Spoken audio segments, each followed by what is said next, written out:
All right, it's 2 past the hour, so we're gonna get started as folks are still trickling in. Welcome, welcome. Thank you so much for joining us today for our third session, of self-attuning to our emotional activation, a space to tend to our own wounds while supporting the healing of others. And at SCRR, we think it's incredibly important that intentional space is created to interrupt the grind that exists within our school spaces, to notice, acknowledge, and then tend to our own emotional, physiological needs. And so that is this space here. I am not going to belabor all this introductory housekeeping stuff, but just want to say that we really would like to encourage accessibility and community in this space. This is a community of practice. And so the idea is that we are building connection and dialogue and safety with one another over the course of this journey. So some of you are showing up for your very first time, and that's beautiful. Welcome, welcome. And some of you have been with us for all of the sessions thus far. And so just want to say closed captioning is an option for you on the what's that thing called on that thing that Zoom has for you to click on. So please use that if necessary. And then the only other one that I will highlight here is self-care comes first, right? We are exploring themes of activation and self-attunement. We are settling into our own embodied experience. And so please take care of yourself in the ways that you need. We are a stronger community for that. So we are the School Crisis Recovery and Renewal Project. Our dream, our work, our vision is to create a safe and brave spaces for folks working in schools, tending to the wellness of young folks and their communities. To elevate best practices, to learn new practices, and to really vision what renewal might look like amidst crisis and chaos. My name is Oriana Ides. I am a field coach with SCRR, and we are joined today by a dear colleague, and she will introduce herself in just a moment, but Candace Valenzuela will be uplifting some really powerful practice that she has had the opportunity to share with many school communities to support our attunement, right? Our noticing and befriending of strong emotion and our physical experience in surrounding trauma, energy, and activation. And so, Candace, you want to say a word right now? Hi, everyone. My name is Candace. I use they and she pronouns with a preference on they. Thank you for the welcome, Oriana. It's always a delight to be with you all. I guess what I can share is that I think something that I appreciate about myself is that I bring a strong balance of both lived experience with trauma, both as a survivor and as someone who holds space for others as a practitioner, and then also someone trained in various modalities as a therapist and as a mindful yoga instructor, and also in various cultural practices around trauma healing. So I'm grateful to be here and grateful to be in this work. Thank you so much. And as always, we want to create space for you to introduce yourselves and to see who you are in community, in learning and sharing with. And so the invitation is to find the chat and to introduce yourself. Who are you? If you'd like, where are you located? And what is the role that you hold in supporting the mental health or wellness of others?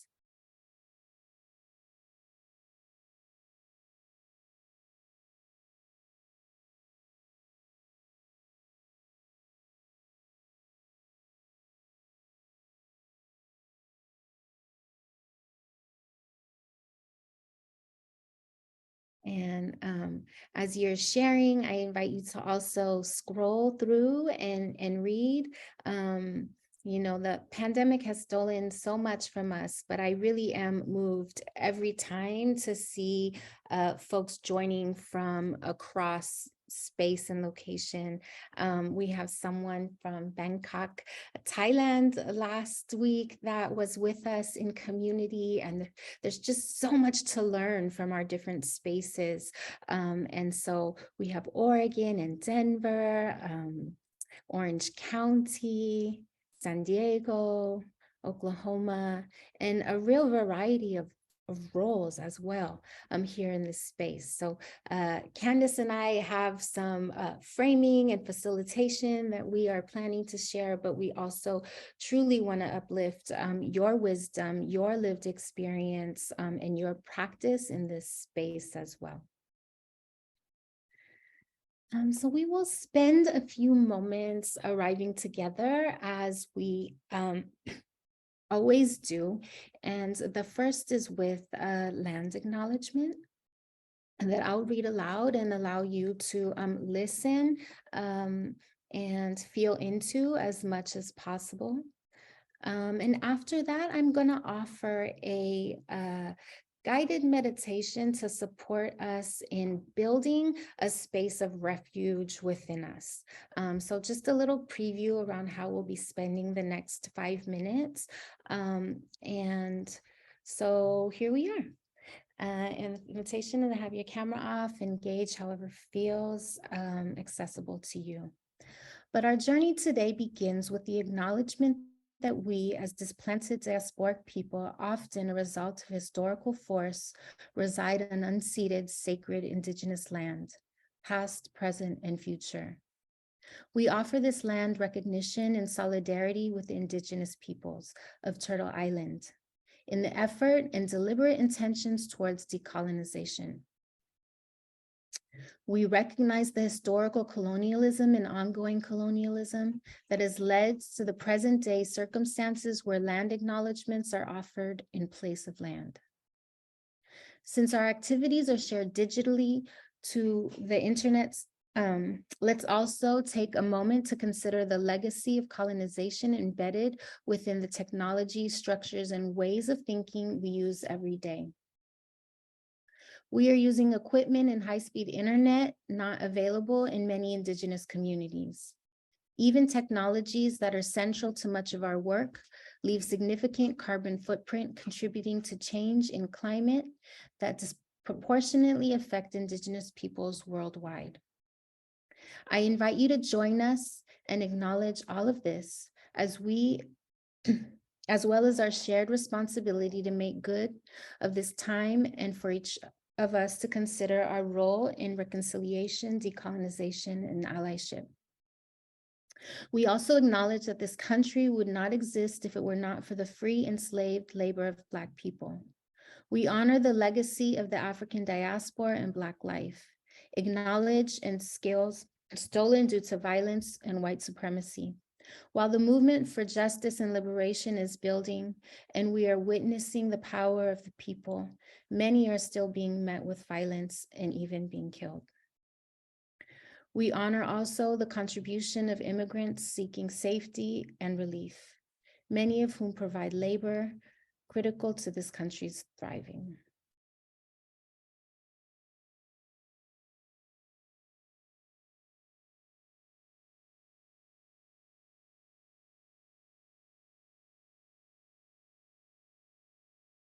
As we breathe that in and offer honoring and gratitude in any way possible in our bodies, in our hearts, in our minds, I'm going to bring us to an invitation to create a space of refuge within our minds.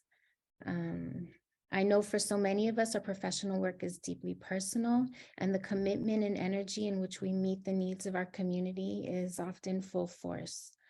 Also, the climate in which we're supporting change at times, even forging it, can feel incredibly heavy to wade through on so many levels. So Candace and I both acknowledge that that was your day today amidst that. And we think it's incredibly important that we take intentional space and time to create some soothing and regulation for ourselves. This practice is envisioning an anchor within our mind's eye that we can call upon in moments of activation if needed. And so that is a reminder to us that we have that as a resource for ourselves. Before diving into our tool today, we will catch our breath and imagine for ourselves this space of refuge. So maybe you want to shift or wiggle your body a bit to find some settling and comfort. Embodiment is absolutely necessary in our journeys towards healing. Embodiment can be rigorous movement, gentle swaying, or stillness. It is always a homecoming and a union, a way to align our whole selves. Our hearts and our bodies are full of data. And so embodiment can be a way to attune to that data and honor the valuable forms of knowing embedded within us. So it can be a way of noticing, but as I'm going to offer today, it's also a way of creating. So if accessible, close your eyes or lower your gaze, calling your awareness into yourself. Pay notice to the state of your breath, the state of your body. Is your jaw clenched? Are your shoulders raised? Are you leaning into your computer? Offer any alignment between your spine and your neck that you can in this moment. Any spaciousness in your chest. Notice your feet and your calves. Are they cold or warm? Are you resting on the balls of your feet or the heels? If you can, visualize ease washing over both. Notice your belly. Is it settled or still? What might you call the sensations in your chest? Feel your breath warm your belly and your heart with your next inhale. Find tranquility wherever you can in this moment. Now extend your awareness to your mind's eye. Call to center a landscape or a roomscape that feels like peace to you.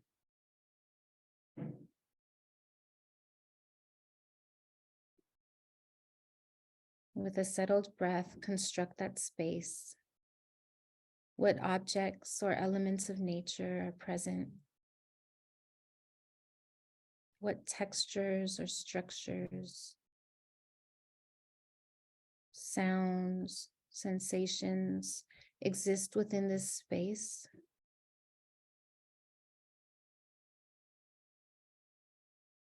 Enter it if you can, explore it, feel it. As vividly as possible, allow it to come to view.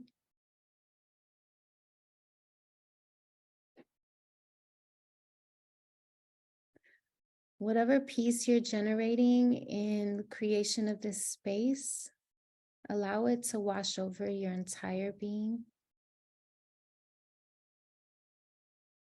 Allow it to settle within your muscle, your tissues, your cells. Acknowledge and affirm this space as yours to inhabit for refuge, for recharge, for safety, yours to inhabit for reconnection to your essence, to your wholeness, to your potential.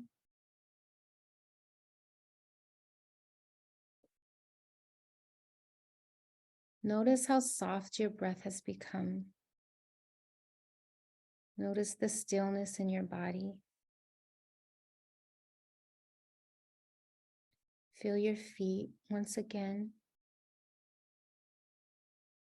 Feel your back against the chair you're sitting in.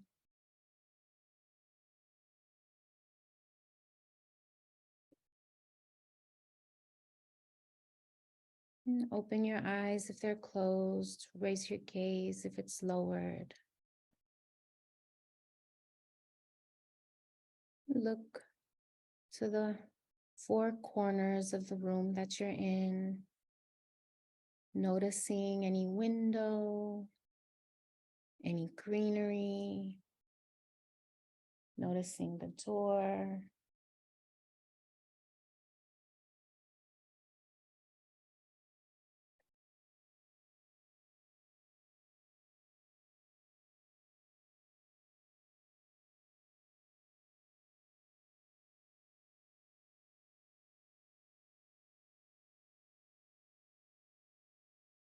So we took those 4 minutes together to construct the space that is yours. What did you notice about your experience?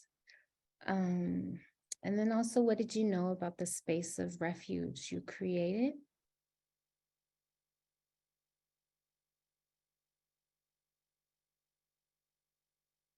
Anyone feels called to unmute or to share in the chat? Love to hear.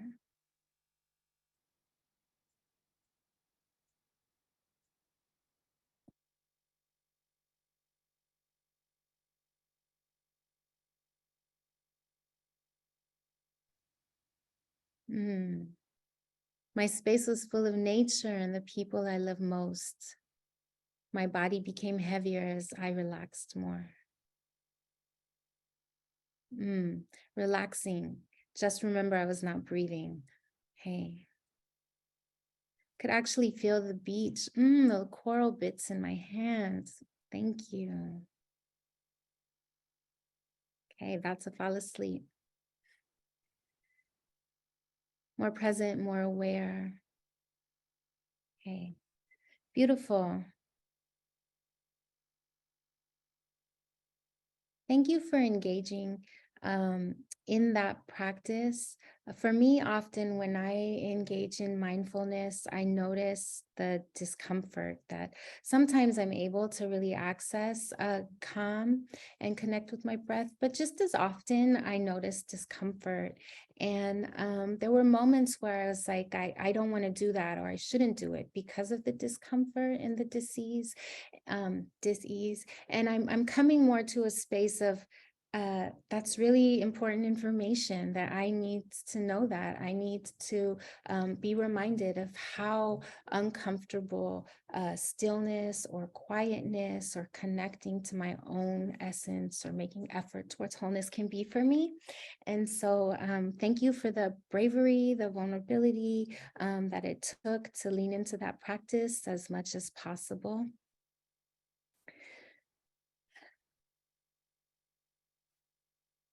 And continue to share what that was like for you in the chat or even out loud. So briefly, I'm not going to go over our objectives, sorry. But want to say that, after some time to recall the ways in which this information and offering around self-attunement and activation is landing for us, we are going to learn a process to slow down. right? Um, in planning this, Candace and I were acknowledging how deep and rich and difficult this process is, though how simple it might look. And so there's so much nuance in our ability to access it that we're going to dive into and explore today, which I'm really excited for. Just want to share that safety is incredibly important to us for this kind of conversation to exist. And so, yeah, that's all I'll say there. um, So our first two sessions, we started this part of the content with some definition around what activation was, a definition for activation, and how we were defining self-attunement for the purpose of this offering. And we want to take just a few brief moments today to invite folks to recall what you heard, what meaning you're making of the definitions and the framing so far. And we can do that in the chat, but we'd really love to hear your voices as well. So feel free, we're a small enough group, feel free to unmute yourself and to share what has been percolating for you or how you're understanding this content and this call.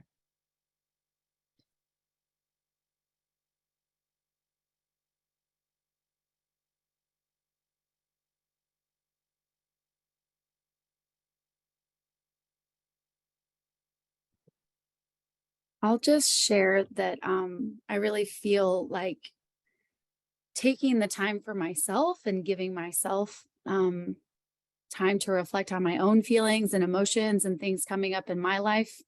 If I'm able to deal with that, it helps me to be more clear and more calm and present when I'm going into my field of work where I have to kind of give my all to others or be very other focused. So it's that ebb and flow of giving to myself so I can be ready to give to others.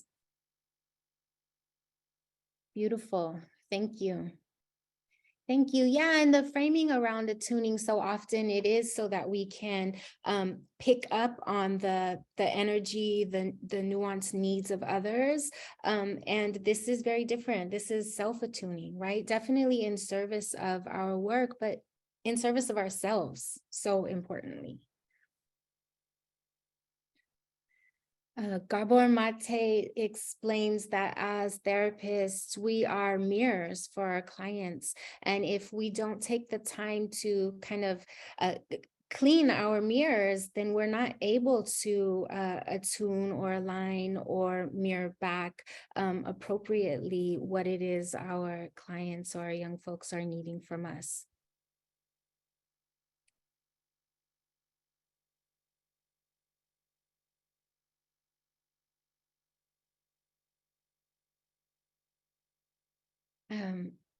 To echo what I hear in the chat, that we're identifying new areas of self-healing, which is incredibly powerful and profound, and has such rippling effects. And then there's this acknowledging that we're not taking time for ourselves, right? We might know it cognitively, but actually finding the structure and the space to do it can be incredibly difficult. And not because we're not trying hard enough. It's just difficult within the systems that we're working within. We wanted to share this quote that Lama Rod Owen offers in his really profound book, Love and Rage. I recommend it if folks would love to hear his perspective on this, just a bit of it, in regards to anger. His book, Love and Rage, speaks to how he is able to befriend his strong emotions, right? And so he shares that I've come to realize that when I don't have agency over my anger, it actually has agency over me. And I really appreciate the way he uses the word agency rather than control, because control can be a bit of a misnomer, right? But agency, rather, I do see influence and power in regard to agency, right?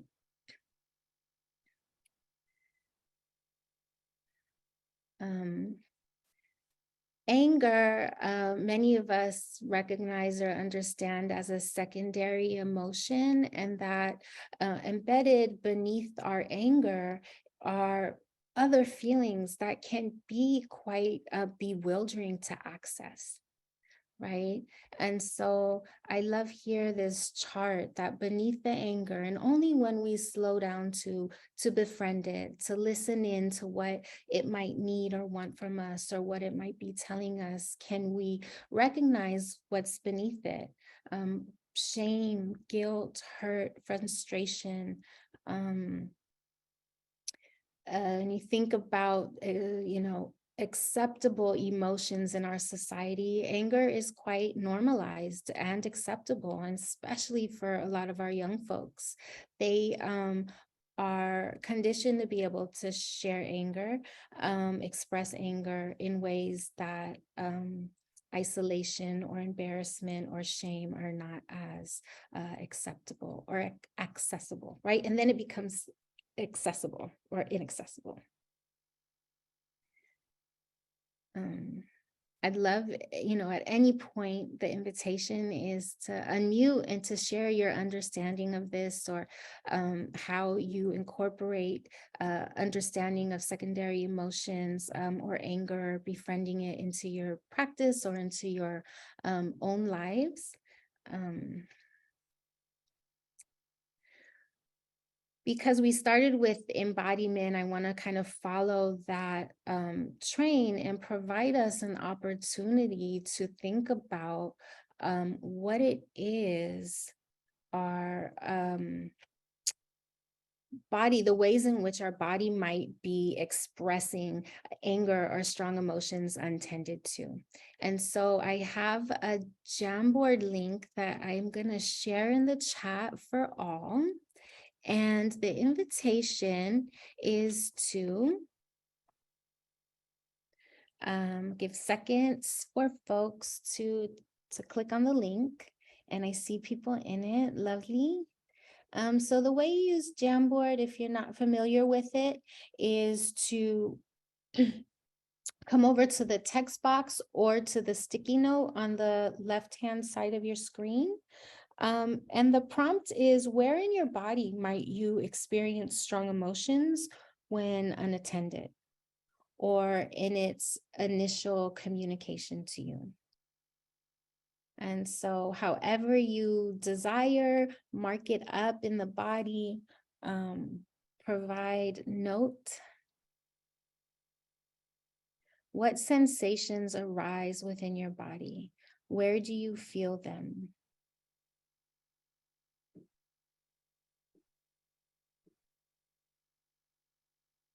Corey, do you have the option to share that part of your screen so folks can see along? Okay, y'all, text not my thing, so let me try. Like this. Yeah. Hey. Can't see all of it, but most of it. Oh, okay. You're good. No, there we go. Yeah? Mhm. All right. All right, so far, information is coming in. Tension in shoulders, tightness in jaw, stomach and hands, upset stomach. Gut becomes acidy, irritated speech, neck and shoulders, right?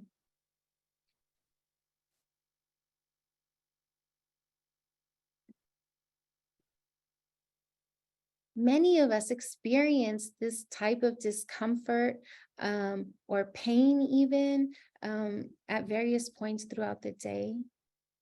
Some of us feel all of this all at once, right? Many of our young people do as well. Headaches, knee pain.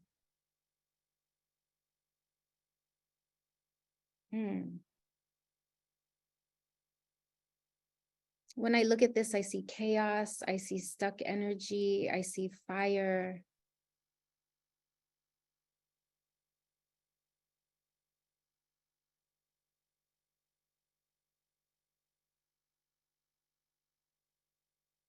I invite you to share in the chat or even out loud right now what you think these strong emotions might be trying to tell you. If anger were to sit you down and say, hey, Oriana, I want you to know this right now.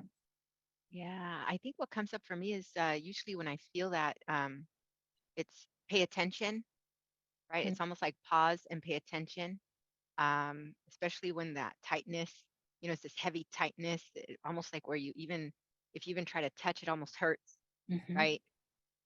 So I think for me, that's what's coming up, and that's usually what happens to me. It's like, okay, this means I need to stop what I'm doing and just pay attention what's going on right now with me. Yes, thank you so much. And not always, but sometimes that's even enough, right? Just to acknowledge, just to bear witness to our experience and to our needs. That can be enough. It is human desire to be seen and to be heard. And often we do that so beautifully for the young people we're working with, and we can forget to do that for ourselves. Yeah, I think one last thing is being able to name it. I think a lot of times we kind of swallow what we're feeling and we're not expressing what we're feeling, or we don't want to let people know that we're uneasy. But I think for me, what's been helping is, that stop, pay attention, and naming it. Mhm. That's what it is. Yeah. It's anxiety, it's anger, whatever it might be. But once I name it, then I'm like, okay, I can deal with it. Mhm. That's my share. Yeah. Thank you.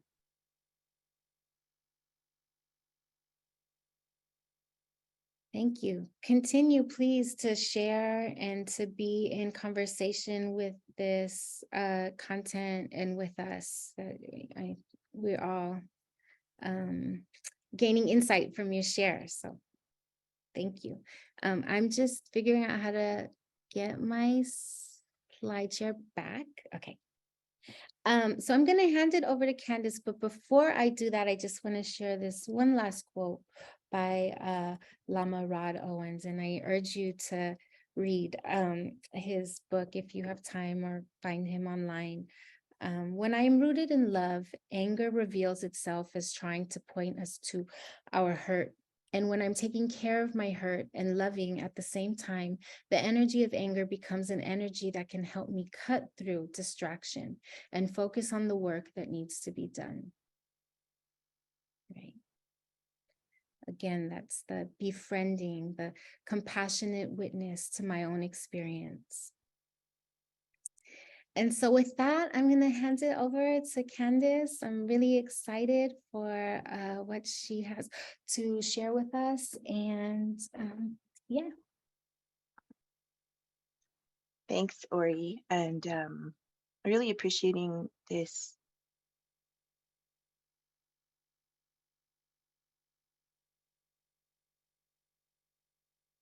warm up and what shows up when we feel activated in our work. And so the tool that I'm going to be sharing with you all today is called SODA. I'm curious if anyone has seen this or worked with this before, just by any show of hands or in the chat. Nodding. Okay, cool. Awesome. Newsflash, it's not really revolutionary. I think it's often a lot of, okay, cool. A lot of what we're already doing, and so much of it has already been mentioned, but I'll share a little bit of context of why I chose this tool and how I've worked with it before. So my original background is as a classroom teacher. And so I taught for 10 years high school English in Deep East Oakland. And that was my, it was a hazing process. It was also a deep healing journey that really motivated me to see things in myself and to take action and to heal because that was how much I really cared about the young people, but it kind of like led me back to myself. And then that's what led me into my passion for mental health, because I felt like the true crux of me being able to teach and show up for young people was actually how I was relating to myself. Yeah. And so I was really happy when I saw so many folks here who are coming from school contexts, because that's where this tool comes from. And in my own work, I feel really passionate about the ways that education and healing and mental health work can really support each other and work together. I really feel like there's such an important component of education within healing. Yeah. And then we all know that we just learn so much better when we feel safe and when our primary needs are taken care of, right? So I see that as like a very symbiotic process. So this tool is called SODA. It is an acronym. The purpose of it is to kind of have a ready-made process that reminds us to pause, as we've been mentioning, and attune to ourselves. But I think what is maybe slightly different than some of the previous tools is that the purpose or the spirit behind this one is that it's something that we do in our work, right? So a lot of tools I think are things we do, in the morning to get ready, or on lunch breaks, or after work to recover, right? And we try to bring that self-care in, and we know how important that is, as a baseline that so many of you have mentioned. But the spirit of this is actually, what can I do in the moment while I'm becoming activated? And it comes from one of sort of my educational heroes. You may have seen this book before. I'll read it because you can't see it through the fog. It's called Culturally Responsive Teaching in the Brain by Zaretta Hammond. And Zaretta Hammond is like one of my all-time superhero people that I look up to in education. And she has it in this book in the context of interrupting unconscious bias, which I think is very relevant for our work in mental health as well. And I find that the relationship between when our biases are at play is really connected to when we're activated, right? And the research very much shows that when we are distressed, the higher the stress we are experiencing, the more likely we are actually to create incorrect assumptions about others. And often those assumptions do play into historical biases and oppressive structures, and it has nothing to do with our intent. So I love this tool because I'm also passionate about justice. And I also think that mental health is really connected here. So I think that it's adding a few layers to this conversation around interrupting that misattunement that can come, within ourselves and with the other in the moment, and how that connects to our ability to kind of like act in our anti-oppressive values. Heck yeah. And so that's some context. We can go to the next slide, Orly. And I also want to say I simply love the comments coming through the chat. Please feel free to interact with me with a background in teaching. I love things to be dialogical. So please talk to me, interrupt me, put things in the chat. I enjoy it. I welcome it. So we're going to do a little bit of a warm up here. Oh, Amanda, you have a question. Let me look at this. How can we learn more about unconscious bias and how it relates to being dysregulated? I think that's a beautiful question. I learned a lot by actually just Googling that. You literally just plug that in and a lot of research will come up. Some research that I don't want to lie to you. Let me share it later on with Ori as a research and she'll send it out. But there is a particular study I read about this, and it was looking at teachers and how their dysregulation was connected to, because if you think about it, right, dysregulated means that we're perceiving harm. That's literally what it means, right? And that's related to our past trauma responses. And in Hammond's book, she also talks about how the ways we perceive harm is not just about our individual experiences, it's also about our cultural schemas. So now you start getting into how can this start to relay bias, because how we feel safe is very culturally programmed. So Hammond talks about culture being sort of the software of the brain. And I just love that that analogy, right? So we have certain hardwiring, but culture is sort of that software that like runs it. So once we're in the presence of someone who is culturally, ethnically, racially different than us, you can probably imagine how those signals can get crossed. We might be perceiving threat from someone simply just behaving or having an affect that's different than what we're used to, right? And that also connects to a lot of the research around the nervous system, that we feel most comfortable with nervous systems that are similar to ones we grew up with. So if we're hanging out with young people and colleagues who come from different cultures, those are different nervous systems. So let me know if this is helping you connect the dots here. I would love to hear if this is helpful. So these are different nervous systems, and then we're more likely to become dysregulated, we're more likely to become triggered. And then we all know how that process goes. It happens super fast. And often what happens is that the idea or the assumption or the meaning that we make when we're dysregulated is often partial. I won't say it's totally incorrect, but it's partial. It's not usually the whole picture, right? So that's where this tool comes in. How do we pause and then reconnect to all of our value systems so that we're more regulated, but we're also acting in alignment? So Ori found a quote. Thank you so much.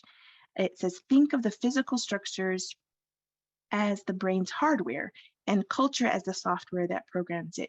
Just like our computers, all brains come with a default setting, regardless of race, class, language, or culture. Thank you so much. And there's lots more good stuff. And if you haven't read this book, let me just unblur myself real quickly. I highly recommend it. I think the applications go far beyond teaching. This is one of my anchor texts that I come back to again and again. Yeah, just so much. It's very short and accessible, but it's like filled with nuggets, like you're, you know. Yeah. So we're gonna do a little warm up here, and Ori, are we gonna do the journal or just for themselves? Okay, so I would love it if we took a moment and just do some jotting down. I think I see somebody already doing that, and we're just gonna call up an interaction in this in the last 7 days or so, where we noticed that we were activated in the context of our work. So we want to specifically think about something where we were doing the work that we love and we came here to do, but it was a bit challenging. And we say moderately because we want to make sure that we're also staying safe in this reflection. You know, we don't want to pick something that feels so completely dysregulating that we can no longer be present for this moment. Yes, so we want to pick something that's sort of in the middle. And then there's some reflection questions here, and I'll give us like 3 to 5 minutes just to jot down, you know, what was happening as you think back, what was happening in that moment. It may have been just happening in you, you know. Sometimes I find that when I'm activated, other people can't really tell, but there's a whole lot going on inside of me. So it doesn't have to be, you know, a behavior, especially for us mental health folks. And then in what ways did you notice that activation in your body, mind, heart? And how did this impact your ability to show up? And try and be honest, you know. It's okay if some self-critical energy comes up, but also notice what else is true.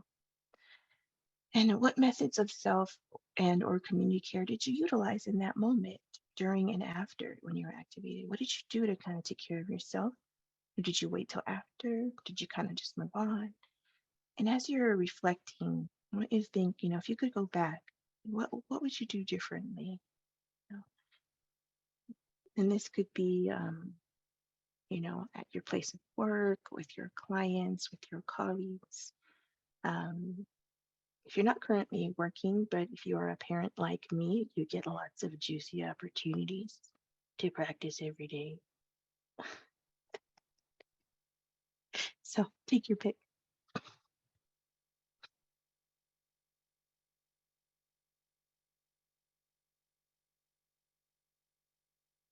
Allow about 2 more minutes of quiet time to reflect in writing or just in your own mind space.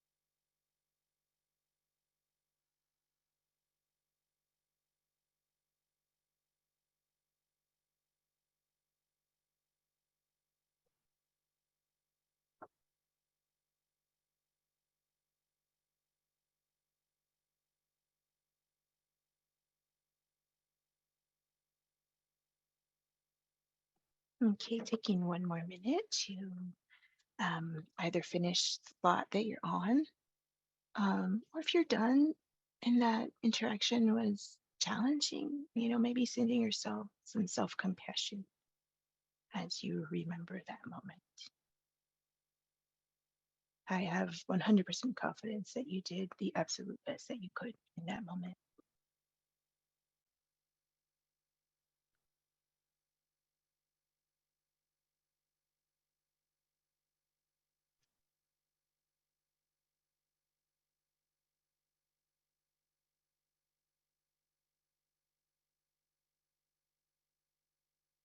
Okay, Ori, if we could move to the next slide. Okay, so here is the tool in a nutshell. I'm going to briefly go over what each letter stands for, and then we're going to work a bit with this scenario that we just remembered, okay? So we're going to just put that down for a moment, and keep it nearby. Is there any way, Ori, for you to just show one at a time? Are you able to do that? Okay, we're just going to go. Okay, no, that's okay. Go back. Thank you. So SOTA stands for stop, observe, detach, and awaken. Stop, observe, detach, and awaken. So that's how the original tool is articulated. And I added a little bit more nervous system wisdom, with observing also being a space to orient to our time and place. Detaching is also a place to kind of ground, and awakening as a space to attune. So the stop portion is what Ori really spoke to when we were starting, is developing a level of awareness of our warning signs that we are becoming activated, which we mapped on that body in a few moments ago. And I found that it actually takes quite a bit of practice to become aware in the moment when it's happening. Often there is a lot of conditioning around, and especially in our culture, around pushing through, around faking it till you make it, right? And a lot of emphasis on appearing okay while not actually truly being okay. And so with that legacy of detachment from our bodies, it's not always easy to become aware in the moment. I'm feeling really hot. My heartbeat is racing. I'm feeling a little foggy. Whatever those physical signs are. So that's kind of the first step, is sort of making that note to self and having an intention that when I notice this happening, that is a moment when I pause. As much as I possibly can, I pause. And no one else even has to know this is happening. I'm pausing in me, right? And we'll talk more about the how, and after I go over the overview. Once we have paused, we take that moment to observe, become very observant. And I think this is, again, deceptively simple because activation literally means things are ramping up in your system. It means speed. It means often heat, or a heightenedness of energy, right? And so it takes some intention first to pause, to notice the body. And like Ori said earlier, sometimes that will already begin to sort of regulate us a tad, even just noticing it. And then that observing and orienting helps us to continue the regulation. And a lot of the somatic research is showing the power of this, because when we are very, very activated, a lot is actually happening with the eyes that we may not be aware of. And, hyper focusing, staring, less blinking, those kind of things are associated with heightened activation. We tend to be more, right? Because if you think about it, to survive something, it's like razor focus, right? And so even just taking that time to hold on, let me just become more aware of those subtleties. It's sending subtle signs of safety to the brain, and mirroring a state of the body that is more associated with calm, with regulation. When we are regulated, we tend to have a broader scope. We take in more of the world. We're more aware of our surroundings. We're noticing the skyline. We notice, the sunrise, right? And even saying these things, I feel calm. And so you take that moment, let me just become observant. And maybe it's not necessarily observing the other, because if this is an activating moment, they're probably activated too, right? So we want to kind of observe actually what else is going on. That's what this is about. What else is going on? And when I was in the classroom, there'd be like, the kid that I was becoming triggered around, right? The kid who's talking, whatever. And I made it a habit that, okay, I noticed the kid talking, I'm getting mad. I'm feeling that, that kind of thing come up. And before I said anything to that young person, I made it a point, let me notice what everyone else is doing every single time. So I would stop and then I'd look, oh, that one is reading quietly. That person is here. And already there was a correction around what was happening. And this is a part of disrupting the bias too, because often, what they've shown is the eye gaze tends to focus on darker skinned people, right? People who are different than us, right? People who have a body shape or way of carrying themselves that we find frightening, even if we can't acknowledge that. And so this helps in so many ways. What else is going on? So it's a subtle reminder of I'm safe, but it's not telling yourself you're safe. It is moving into the felt experience that I'm safe, right? Now, detaching, we're moving even further into the regulation, right? So let me detach. Okay, now I'm observing. Let me take an extra intention of, what does this appear from a neutral observer? Maybe I imagine that it's not even me here. It's someone looking from the outside. When I do that for myself, a lot of times I feel a lot of compassion for myself, because I see, if I was looking at me from the outside, I'd be like, oh, wow, like they're really calm and they're really trying their best and they're really working hard. I can like see these things about myself that I don't often see from my own perspective, right? And then last but not least, now I'm able to move into a space of empathy. Now that my own regulation has settled a bit, I have a much clearer perspective. I can begin to move into empathy. What's going on here? And this is turning back towards the other, what do they need? What's happening for them? And now I might be more ready to engage in a way that is aligned with my values, right? So before we start kind of digging in a little bit more, I want to read you a quote from here, and I'd love to hear your initial responses to this introduction. So if you could put some initial responses in the chat, I'd love to get a window into how you're hearing this, how you're receiving this.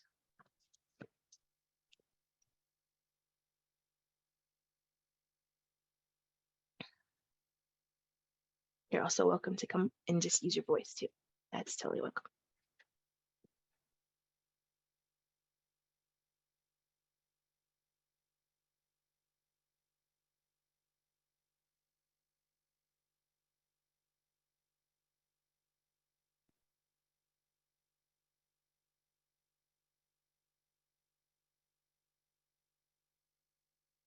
I'll say briefly, I love the invitation to look around the room.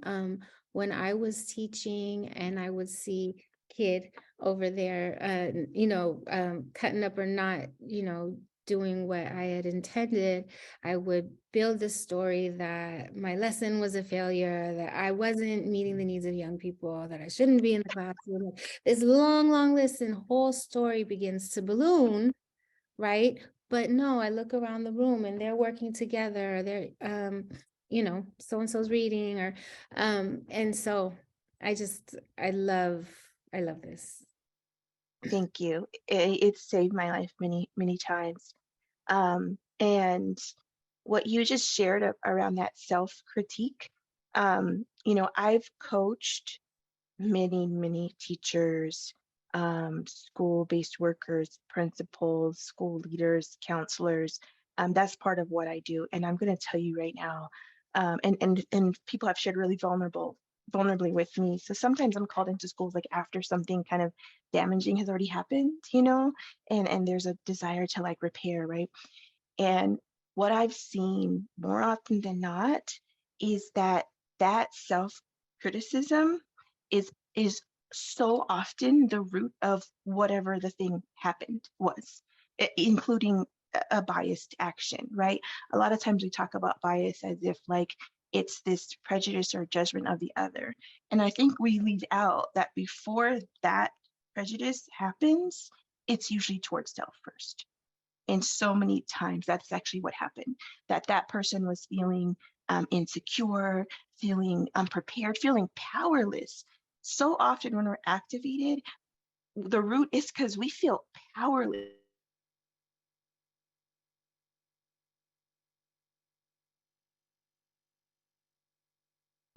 And we reach for the judgment. That's when we reach for the projection. It's a defense. That's when we reach for, this kid is just bad and needs to be sent out or whatever. That's my observation. It actually starts here. So I love what you stated, and I think it's so important that when we raise this awareness that usually there's some way that I'm sort of judging or harming myself in the moment within the activation.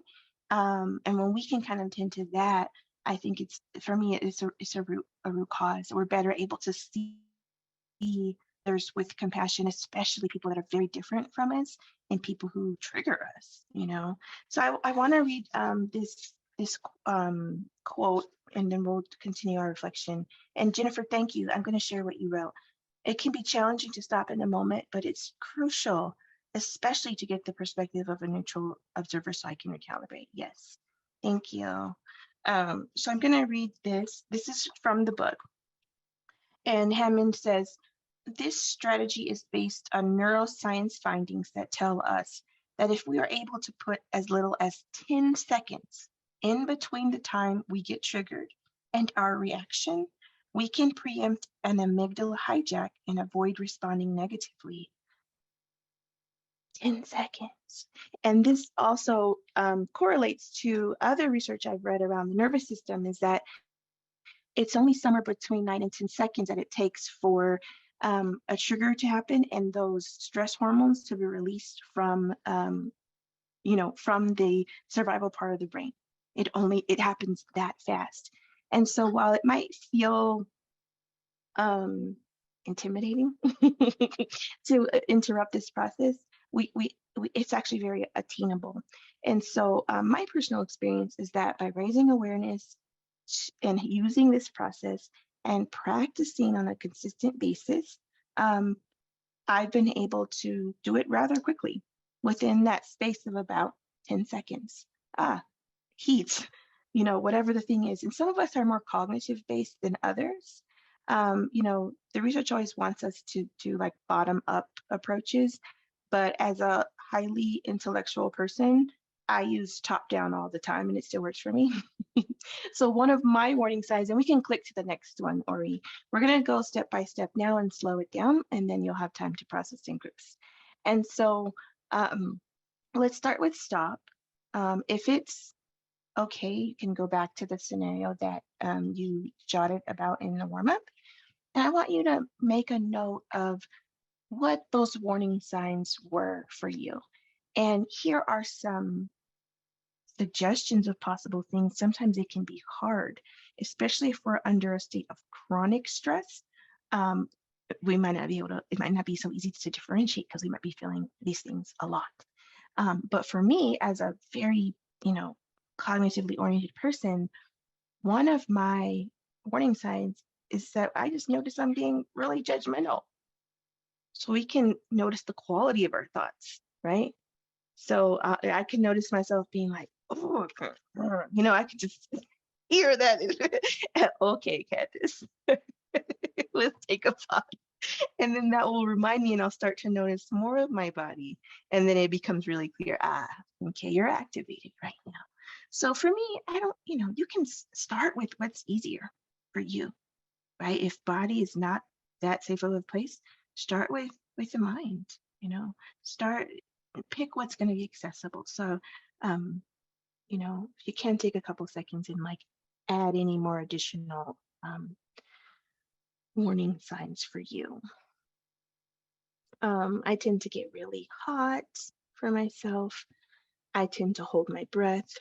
I tend to become more aware of pain. So there may be some low level pain already there, but I'll note, I'll sort of target in on it more. Racing heart, anxiety is one. And sometimes even the fact that we may not feel much at all is actually a really important sign. If you notice that we're not feeling and the quality of feeling is much more muted.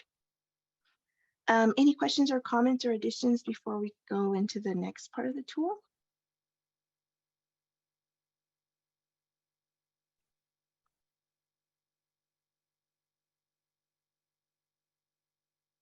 I'll just say something quickly. I've also been a classroom teacher for 10 years, and I just found myself like later on in my experience in teaching that I was able to kind of set an example for my students in this way, where if I did get dysregulated, and it took practice and it took time, and it happened in my later years of teaching. In my earlier, I would just get frazzled and all these things would be hard to deal with. But later I was like trying to practice what I preached, I guess, like I'm going to tell my students and give them strategies on what to do, then I would find that I needed to do that and set an example for them as well. So if there was a moment in class where I was like, felt like chaos and there's kids doing all these things, I could just like tell them, hey, I'm feeling frustrated. I need to stop and take a deep breath. And they would see that example in me, and then it helped them to kind of understand that they could do that too. So, and that could work with adults or people that you're surrounded with, coworkers, or I don't know if but again, it just takes time and a lot of practice and patience. So Yeah, no, I really appreciate you saying that a lot, because for me, that's an area that I'm working on right now, is being more visible about it. So I've sort of internalized this process within myself, and it's helped me a ton. But I have a 7-year-old, a highly sensitive 7-year-old. And I found that I'm like, oh, I'm doing this, but I don't think she sees it. And so I think she's walking away with a wrong idea that somehow I'm just like magically calm all the time. And it's like not so, right? And sometimes we make those assumptions too, like, oh, that person's just calm. Um, Maybe not. They might be working really hard at it. So I think if it's safe, I think this is something we have to gauge our safety around. It may not be safe to say this in the moment, but if it is safe, I think it can be really powerful to just be like, I actually need a pause, right? I'm feeling very activated, and I need to pause. When I'm able to do that and remember to do that, I think it's actually way more effective with my child, way more, and just normalizing that. And I think as adults, why can't we normalize that with other adults? I really think it would be beautiful if we could. I believe that collective care is 1,000 times more effective and has so much potential than individual care or self-care. And in order for us, I think, to get to a space of collective care, we have to be willing to be more vulnerable and lean on each other more. We have to be able to say, I'm not okay right now, and build the skill, as a collective, how do we co-regulate together? So I really love what you shared. Can we go to the next one, Lori? Now, again, this is all happening fairly quickly, but we're just slowing it down for the sake of practice. I want us to now think about our orienting strategies in relationship to our own bodies. What helps for you just in your own notes? What would help for you in a space of a moment to orient yourself and to be more observant? This is about what's easy, what's accessible. This is not some fancy tool. This is not the moment, right? And so I have some options here that I'll go through, and I want you to just pick what's true for you. So one that's really accessible is grounding through the five senses. This is a really common anxiety strategy that I'm sure we all know, where you just kind of take a moment and tap into each sense. What do I see? What do I smell? What sensations do I notice? Tapping into a felt sensation, going through the five senses. One that I've been doing with my kiddo that she loves is rainbow grounding. And so this is a really with the eyes. And so you take a moment and notice in your surroundings one thing that is one color of the rainbow. So if you would want to experiment with that right now, you can take a quick baseline change in this moment. What's alive? What's here? And then take some time and, locate something red in your environment. Make sure you're breathing. Something orange. And I like to say it, I see an orange pillow. Something yellow. I see a yellow curtain. Gee, I have a green wall next to me. I have blue nails today. And that chair is sort of indigo. And I have a purple curtain behind me. Now, if you were able to do that, check in one more time. Was there any shift? Did you notice any subtle shift in your experience? And everyone's different, so it's okay if it's not really your thing. Yeah, I spy, yeah. But for me, my body really accesses that. I was like feeling kind of giggly. And then, the rainbow, right? It kind of brings up that joy, right? Like the childlike. Um, and then an anchor sensation is, you can do this a lot of ways, but the way I've done it is, if there's a part of your body that you tend to associate with peace or calm or neutrality, you can intentionally place your attention on that spot. So I had a client who liked to focus on the back of their knees, right? It's like kind of neutral, random. And so if you're feeling all this heat here in your chest, your mind's racing, focusing on this neutral part of your body, like the back of your knees or, the inside of your elbow or whatever it is, your ear, can be regulating, right? So these are all kind of things we want to do in the moment. Or some of us might have like worry stones. Maybe you grab your stone, whatever, something cold. I also respond really well to cool water, taking a drink of cool water. So hopefully you all have something written down that you can use for the O. And Ori, we can do the next one.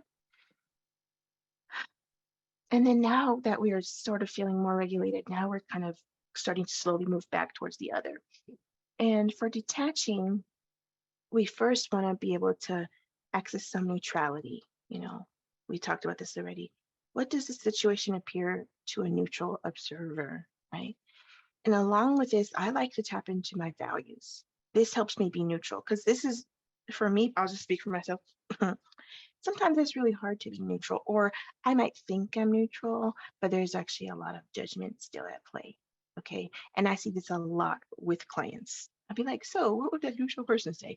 A neutral person would say they're wrong. Right? Come on, let's be honest.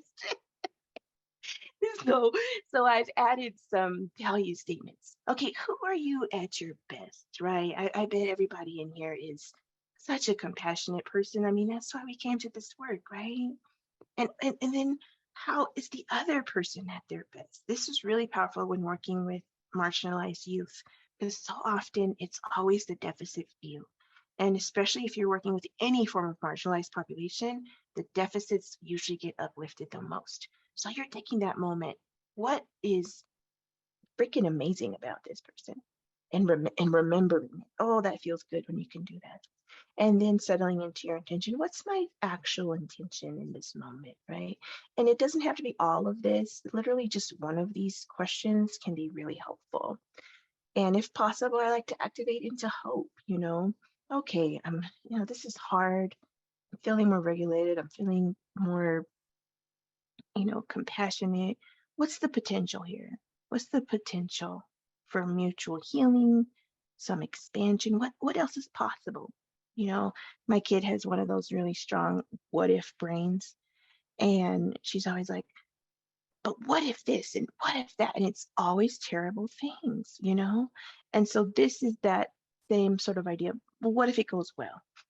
What would that be like? What would it be like if this went well? And usually that just opens up a whole different space. Thank you, Amanda. You're so kind.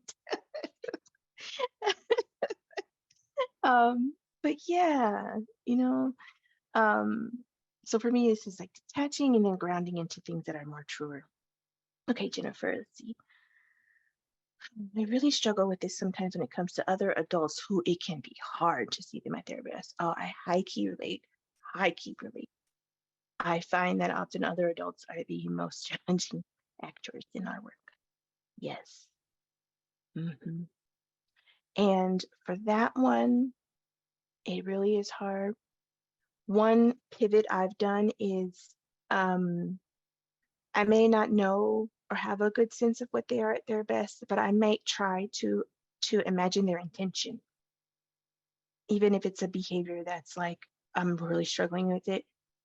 What are they actually trying to get to? And usually it's something that I agree with, right? It usually is something I agree with. I mean, I don't agree with how they're getting to it, but I agree with where they want to go. And then that can help me kind of settle as well. And even speak to them. Hey, I see that you really want this. And then now we have a bridge. And let's move into the last one. So last but not least is, I love this word, awakening to the true moment with empathy. And this is where we take some time at whatever's safe to imagine what it's like to be the other. And I think this is the final piece of the bridge where now we're able to relate and connect in a good way. What might they be feeling, needing, requesting? What's their intention? What are they trying to get to? And then as a sum total of all of this, what's the most asset-based, compassionate way to move forward for both of us, right? Erica says, can help to reframe their behavior as generating from their own activation threat zone and remind myself that it's theirs, not mine to take on. Yes, depending on the behavior, that can be really helpful. I'd also say around the space of bias, we want to be careful because sometimes we can read behavior as activation that may not be, if they are culturally and ethnically different than us. And also this is very gendered. Someone mentioned that earlier on, that emotions have very gendered expression. So I think it's helpful to hold that, but I think it's also important to be careful. Because I've had people do that to me and not feel good. But I think intentions are something we can generally always find common ground with. Intentions. And not saying the intention is all that matters, but it is a common ground or a goal. Yeah.